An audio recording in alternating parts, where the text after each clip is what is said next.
Good morning.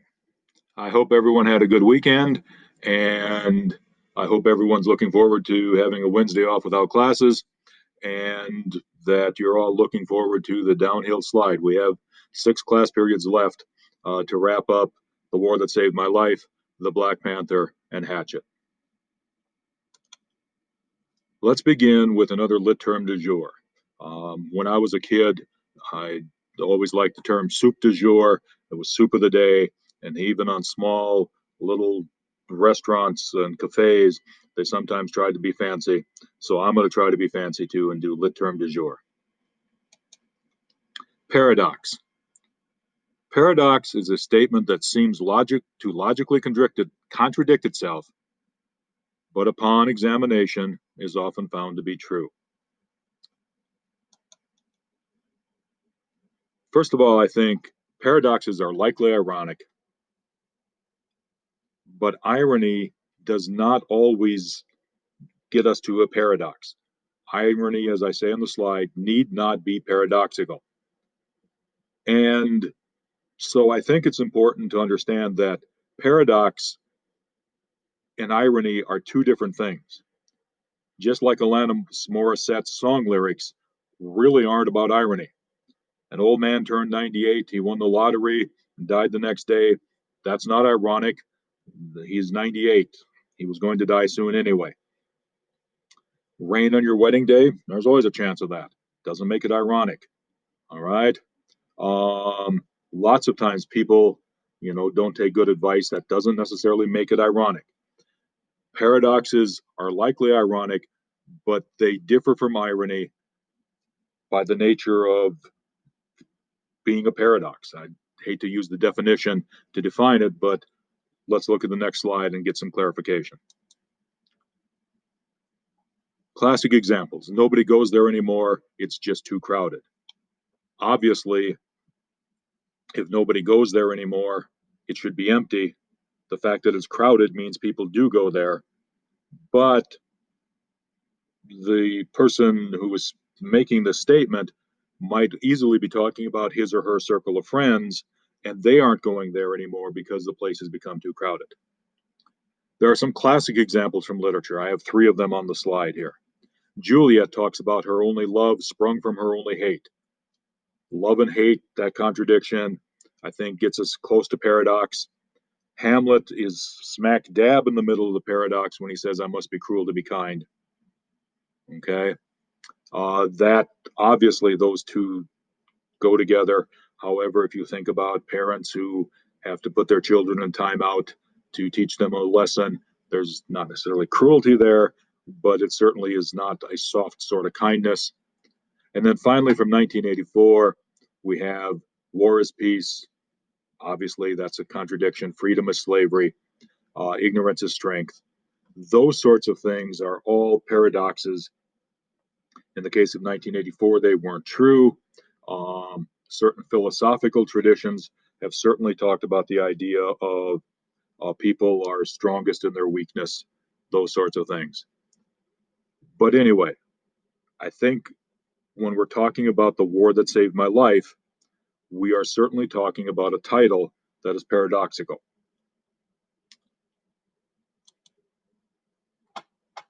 First, wars are not associated with life saving. 70,000 English civilians died during World War II. So I think with those facts, we can see the paradox. The idea that this war did not necessarily, we should not expect a war to save anyone's life. Um, and so the title, I think, falls into that range of paradox, two things that just should not be held together in the way they are. I threw this picture in here because somehow, way or another, the uniforms made me think of Lady Thornton and Susan and the uniforms they wore to their little society things. Let's deal with a few other things. I think The War That Saved My Life, for its intended audience, and I talked a lot about the intended audience on Friday in that presentation, and the idea that because it's for a lower middle grade book, The War That Saved My Life is we can forgive a lot of things. I do think for its intended audience, the layering of the term war is the equivalent of what the strings were in Paper Town, or the moon in A Long Way Gone, or the knife um, in Never Letting Go. I didn't put it on slide, but dreams in The Marrow Thieves, the Mockingjay Pin in The Hunger Games. I think the war is layered with the level of complexity for its intended audience in the same level. Obviously, we're talking about World War II, and it was World War II that got her out of London, put her in Susan's house, and got her away from the abusive mother. At the beginning, there was the war with Mam when she found a way to get out of the house, to go with Jamie, to get to the train and get out of London. At the end, there was the war with Mam to get away, to be free, so that they didn't have to have any more abuse. She constantly fought the war with her disability, and there was a war within herself.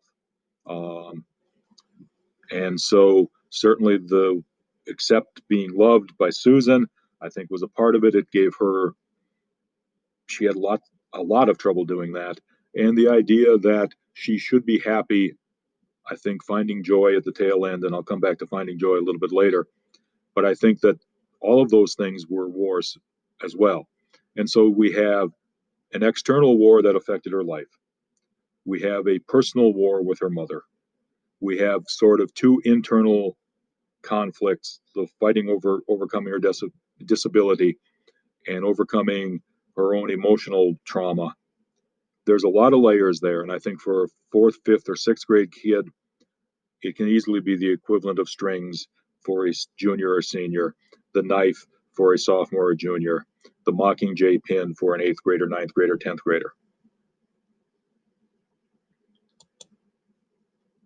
Also, I thought that the novel had a lot of subjects, perhaps more than we've dealt with in any other book. Certainly, poverty was huge, disabilities was huge, uh, physical and emotional abuse played a huge role. I think it's safe to say that Ada was suffering from PTSD, and I think that that certainly played a role. We have the class divisions from Lady Thornton to Susan, from Susan to Mam, um, and we have those sorts of um, distinctions being drawn out. The role of family, as with the Marrow Thieves, we sort of have a family where Susan chooses the children, where the children choose her, just as the Marrow Thieves had its own chosen family. Certainly developing identity. Uh, Ada gets to sort of assert her identity with that phrase, my foot is a long way from my brain. The acceptance of the other, the village accepting the refugees, or the evacuees, excuse me, not necessarily refugees, um, I think was a big part of it. And Stephen, other people accepting Ada, despite that disability, when at the start that seemed to be the thing that defined her.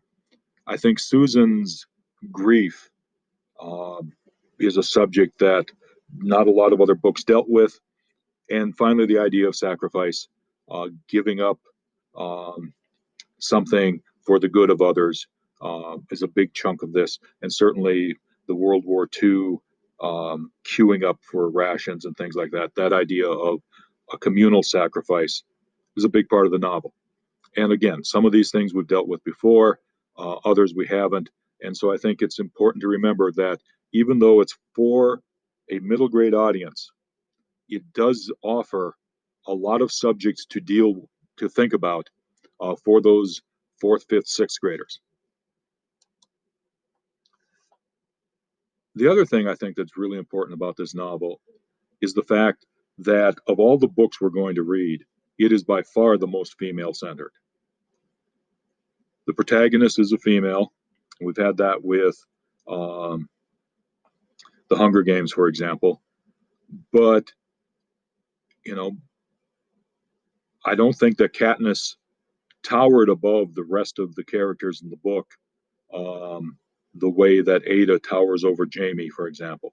The book is clearly about Ada, clearly told in Ada's voice.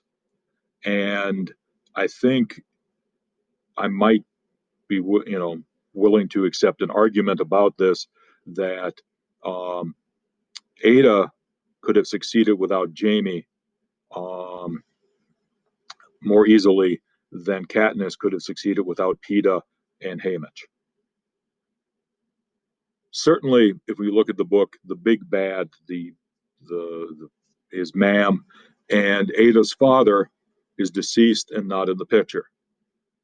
If you look at Susan and all that she provides for Ada and Jamie, uh, as opposed to Stephen, who provides a little friendship and who carries her to the train station and then disappears for big chunks of the novel except to ask her for tea, I think, again, Susan is a far more formidable figure in the novel than Stephen. If you look at Mrs. Thornton, uh, she brings Ada some clothes. She uh, gets Susan out of the house to work with the Woman's Society.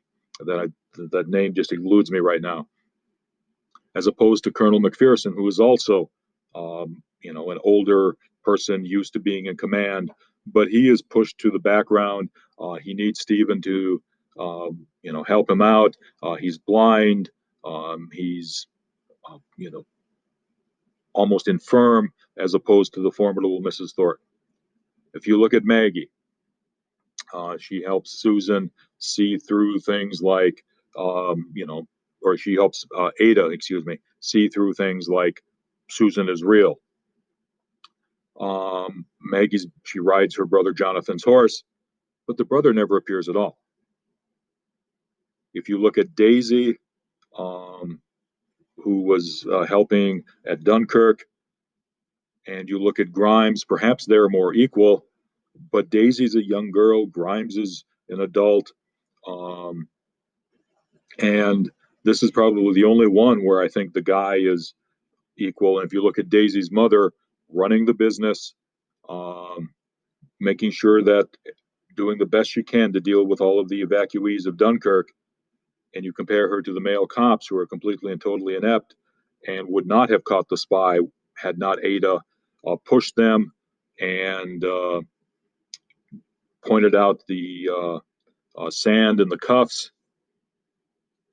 This is a female-centered novel, and I think that that is awesome, especially for young fourth, fifth, or sixth grade girls. And I mean, again, I think it's important to contrast this one written in 2017, 2018, with Holds written, 2 decades earlier, Hatchet written 2 decades earlier, that seemed to be male-centered.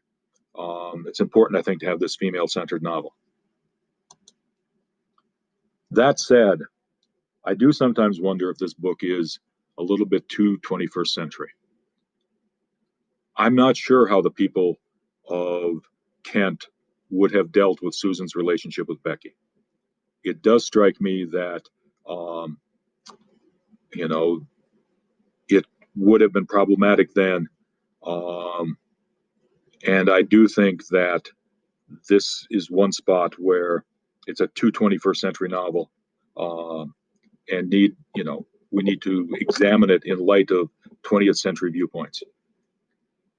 I do think the listen to what you know yourself always struck me as a little Star Warsy. And yes, Star Wars came out in the 1970s, but the kind of self-esteem feel that was, late 90s, early 2000s seems to be a chunk of what Susan pushes in this book. Not necessarily saying it's bad. I'm just not sure that it was 1940. And then, and this is, I'm being picky. I freely and totally admit I'm being picky. But something about ending the book with the idea of the word joy just strikes me as a little too Marie Kondo, searching for things that find you joy. And I'm not sure that that would have been the term that people would have used in 1940. They would have been looking for peace. They would have been looking for wisdom. They would have been looking for something else. All right. That said, I do think that this has been a good read, a great middle school read. I hope you enjoyed it. And we'll go into the Black Panther next. Uh, those of you who are watching this now, hope to see you in class on Friday. Take care.